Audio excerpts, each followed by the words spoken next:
31 December, তাই ভাবলাম একটু বাইরে থেকে বেরিয়ে আসি। খুব একটা তো বাইরে যাওয়া হচ্ছে না আজকাল, তো ভাবলাম একটু বাইরে থেকে ঘুরে আসি।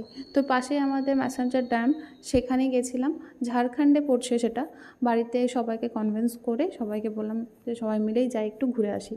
আরও আমার মামাতো বোন সবাই এসেছিলো, তাই তাদেরকে নিয়ে ঘুরতে বেরিয়ে গেলাম। যাই হোক, এখানে আমরা ঝাড়খণ্ড বর্ডার ক্রস করছি, সেটাই তোমাদেরকে দেখালাম।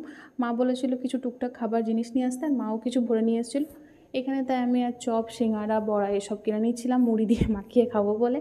আর কিছু ফ্রুটসও নিয়ে নিয়েছিলাম সঙ্গে ওখানে খাওয়ার জন্য।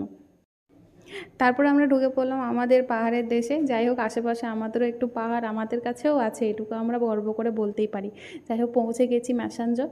আর বাকি ম্যাসাঞ্জোরে কী কী করলাম, কী কী খেলাম, সেগুলো দেখার জন্য তোমরা পরের পার্টটা প্লিজ দেখো। এত ছোট ভিডিওতে সব কিছু তো দেখানো সম্ভব নয়। দেখা হচ্ছে নেক্সট পার্টে।